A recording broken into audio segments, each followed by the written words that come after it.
tarde, meus amigos.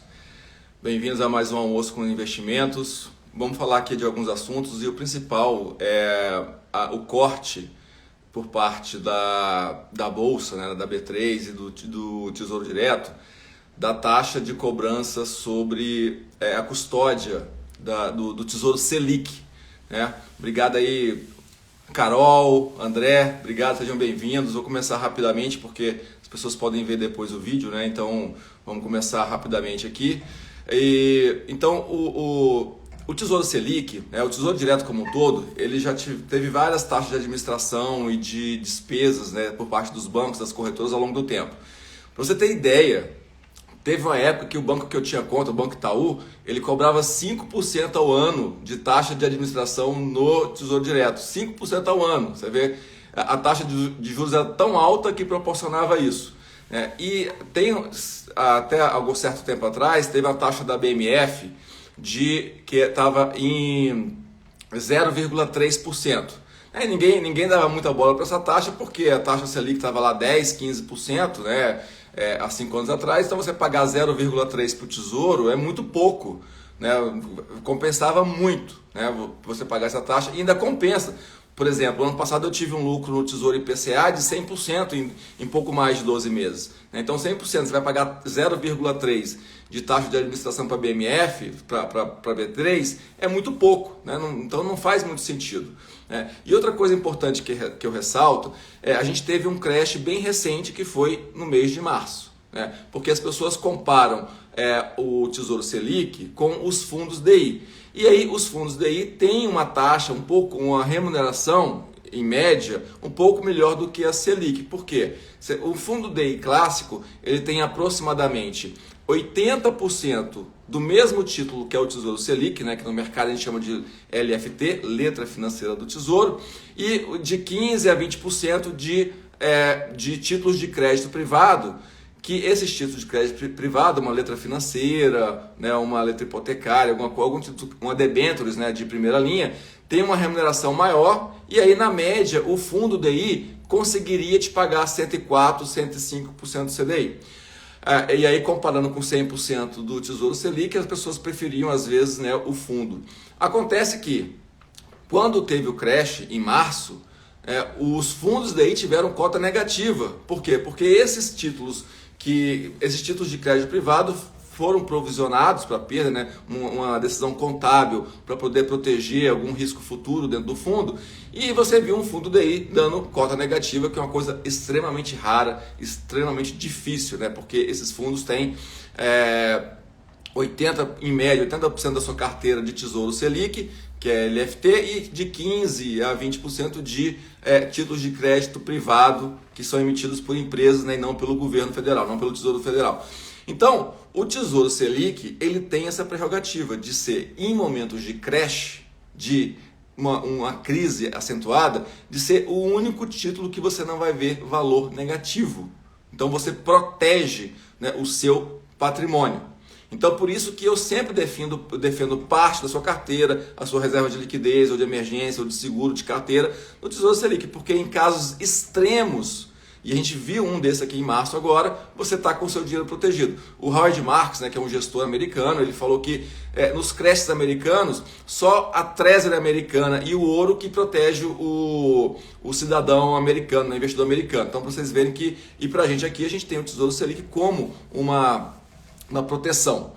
Então o assunto de hoje é que algumas pessoas falavam assim, a taxa Selic caiu tanto, né, que o 0,30 que o Tesouro cobra ficou caro. E é verdade, né, porque você tinha uma taxa que rendia 10%, 15% há 5 anos atrás, você pagava 0,30, nem percebia. E agora, com o com a taxa Selic a 2,2%, o 0,30 pesa mais. Então o que fez a B3, né, e o Tesouro, né, a plataforma do Tesouro? Eles eliminaram essa taxa que já tinha sido diminuída para 0,25, acho que há 2 anos ou 3 anos atrás, ou foi o ano passado, não lembro direito, mas de 0,30 para 0,25. E aí o que eles fizeram agora? Para o Tesouro Selic, né, lembrando que o Tesouro Selic é um dos títulos do Tesouro Direto, nós temos lá 3 tipos de título: o Tesouro IPCA, o Tesouro Pré e o Tesouro Selic. E o Tesouro Selic é o único que você pode utilizar como reserva de emergência, para liquidez, porque todos os outros dois, eles variam, são muito vantajosos e rendem muito mais no longo prazo, mas eles têm variações de curto prazo que você pode ver um valor negativo. E caso você veja, não se estresse, porque no longo prazo o preço do título vai ser compensado. Falando de uma forma bem simples. Então, o que a B3 fez? Ela zerou a taxa de 0,25 para o Tesouro Selic para investimentos de até R$10.000. Então, se você quer fazer uma reserva de emergência e você procura o Tesouro Selic para isso, até R$10.000 você não paga mais o 0,25 ao ano para o Tesouro Selic. Tá? Então, é uma vantagem para tentar resgatar aí um pouco mais do Tesouro Selic, porque estava um pouco meio que esquecido por conta da redução da taxa de juros e por conta dessa cobrança de 0,25, sabe? Mas lembrando para vocês, o Tesouro Selic, em caso de creche, é um título emitido pelo governo federal, que ele, de cada economia, os títulos emitidos pelo Tesouro, né, daquele país, são os títulos com maior segurança. Então, se você tem um fundo que tem Tesouro Selic, né, que é LFT, e crédito privado, pode ter um crash, e esses títulos de crédito privado podem ter algum problema de liquidez, de precificação, e você vê um valor negativo no fundo DI.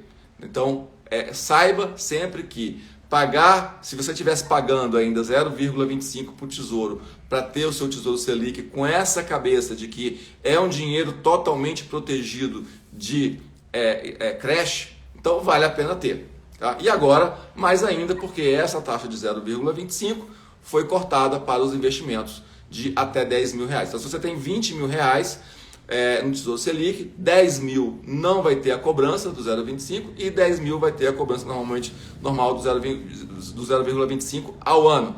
Né? Para os outros títulos, né, o Tesouro IPCA e o Tesouro Pré, continua a cobrança de 0,25% ao ano. Mas lembrando que estratégias com o Tesouro IPCA às vezes são muito bem-vindas, né? E a gente teve aqui pessoas aqui que eu estou vendo aqui que já lucraram bastante com o Tesouro IPCA, né? Aquela taxa lá que hoje está mais ou menos IPCA mais 3,5.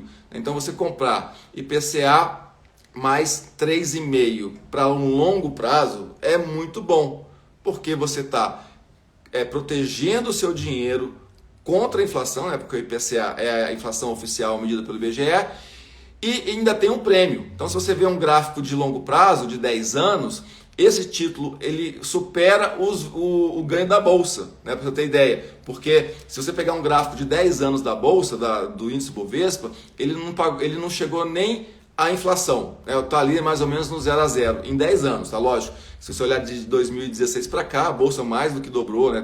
De 2016 para cá deu 110% a Bolsa. Então deu muito mais do que a inflação. Mas você pega um gráfico de 10 anos, a Bolsa não te deu nem a inflação e você teve um título do Tesouro que te pagou a inflação mais um prêmio. Então isso alavancado ao longo dos anos deu um ganho muito, muito forte, exponencial para quem investiu no Tesouro, nesse tipo de título do Tesouro. Então o recado que fica não tenha esse medo ou essa preocupação de pagar 0,25 para um título do Tesouro, porque em momentos de crash vai ser o único título que vai ficar inabalável, né? Os outros vão sofrer. Lógico, o Tesouro Selic não altera o seu preço com crise. Obviamente que a gente, como falou aqui nas reuniões aqui de quarta-feira, de segunda e de semana passada, que além desse título que te protege, tem títulos que te fazem ganhar dinheiro na crise, que é o caso de dólar, no caso do ouro, né? Mas o Tesouro Selic é um que você pode realmente usar para a sua reserva de emergência. Tá? Então esse era o recado sobre o Tesouro Selic. Vamos passar para outros temas. Eu recebi algumas perguntas no meu box ali, eu vou responder uma delas, pelo menos, e deixar a próxima para as próximas reuniões, segunda, quarta e sexta, semana que vem. Quando vender uma ação?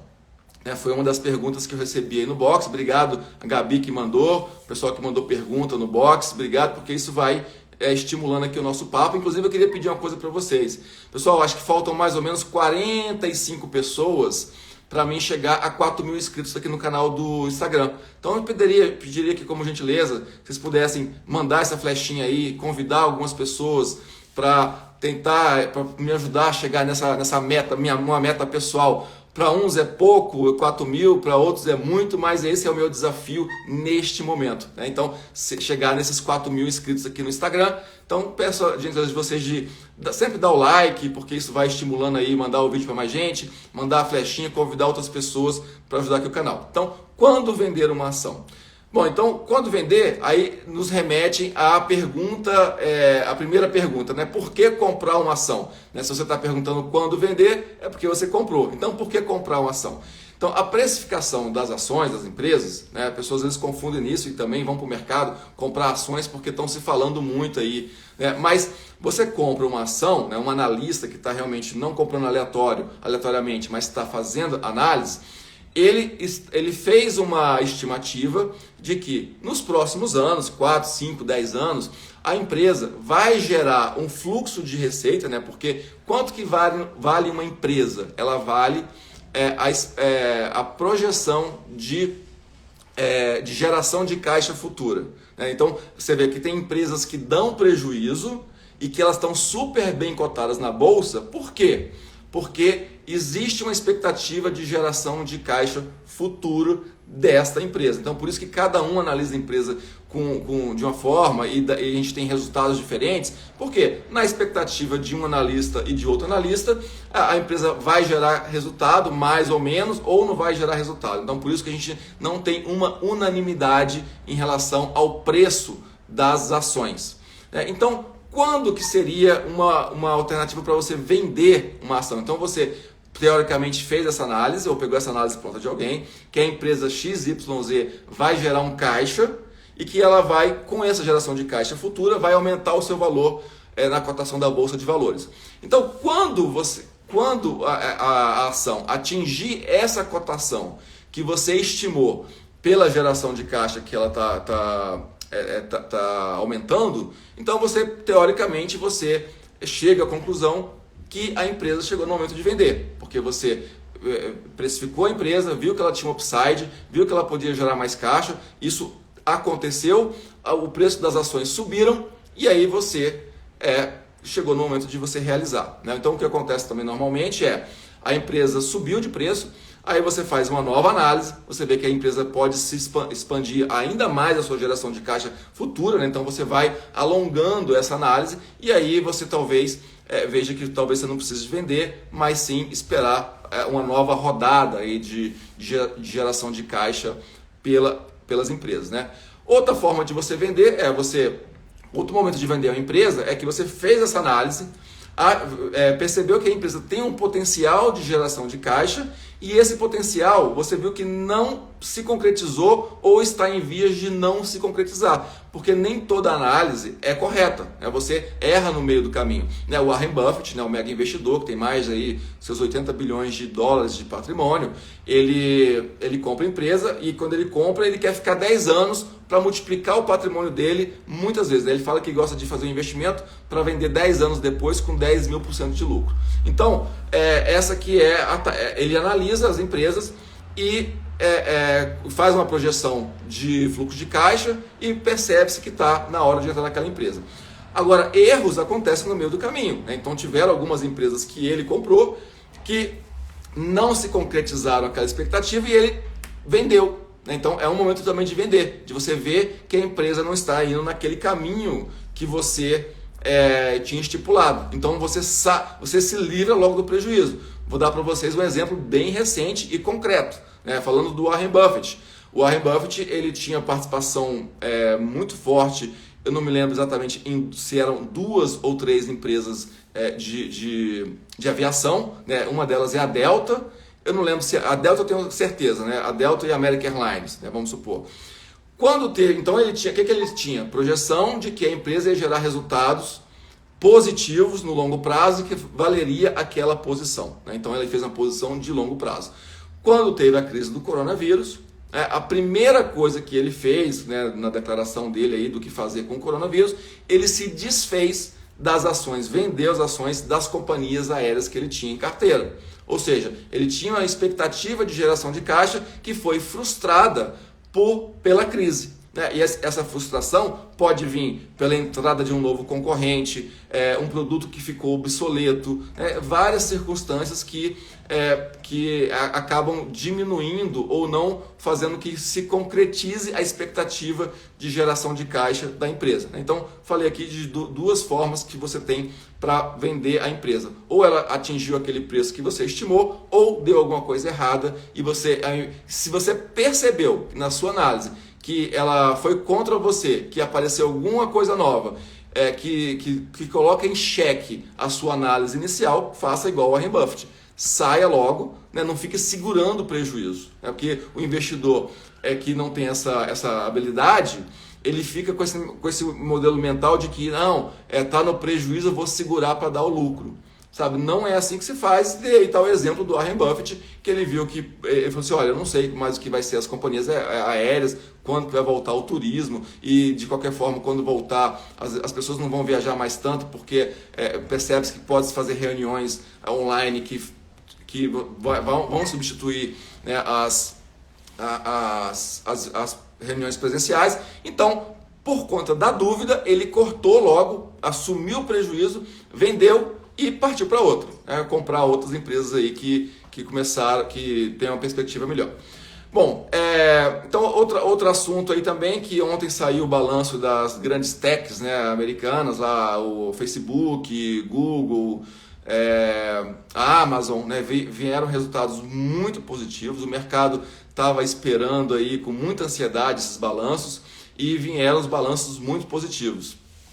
Obrigado aí vocês que estão entrando aí, poxa, muito legal ter esse carinho de vocês na hora do almoço. E como eu falei agora há pouquinho, peço aí a gentileza de compartilhar, de mandar essa setinha para que eu consiga chegar aí nos 4.000 inscritos aqui no Instagram, faltam 40 pessoas.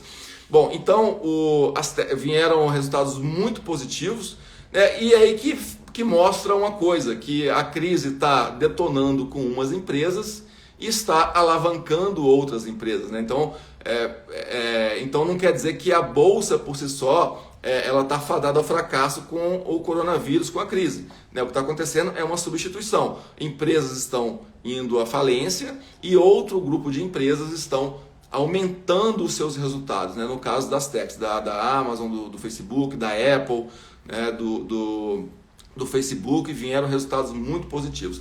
Agora, hoje a gente está com a bolsa caindo, estava agora pouco perto do meio-dia, estava caindo 1,5%. Né? Lá fora essas techs estão subindo um pouco. O Bitcoin e o Ethereum também começaram a subir bastante nessa última semana. O que mais? Ouro e prata também subiram bastante. Então, atenção aí com essa euforia do mercado, de fazer aí um pouco de proteção com esses ativos, aí, com ouro, com prata, com Bitcoin, com Ethereum. Por mais que a gente esteja vendo que as ações das grandes techs estão crescendo, o resultado delas estão crescendo. Aqui no Brasil, quem opera só no Brasil não tem empresas de tecnologia, né? Muito poucas na bolsa, então seria interessante realmente abrir uma conta fora para poder investir nessas empresas e também proteger o seu patrimônio em moeda estrangeira. Pessoal, é isso aí o recado de hoje, nosso almoço com investimentos, segunda, quarta e sexta, 1h30 da tarde, 15 minutos aqui de bate-papo sobre investimentos. Se vocês tiverem alguma dúvida sobre o que foi falado aqui do Tesouro Selic, da taxa, outros assuntos que você queira que a gente debata por aqui, vai lá aqui no feed, né, que o vídeo vai ficar salvo no feed, deixa ali seu comentário, deixa sua dúvida, que a gente vai debater isso nos próximos dias aqui no Instagram. Então, um bom final de semana. Não deixem de se programar para fazer os seus investimentos, porque no Brasil apenas 1% das pessoas aposentadas hoje são independentes financeiras e você consegue conquistar uma dependência mais lá na frente, né, futuramente, fazendo os seus investimentos de forma correta, com orientação correta, com a diversificação correta, né? O maior presente do mercado é essa possibilidade de diversificação dos investimentos. Um forte abraço, bom final de semana e até segunda-feira, 1h30 da tarde.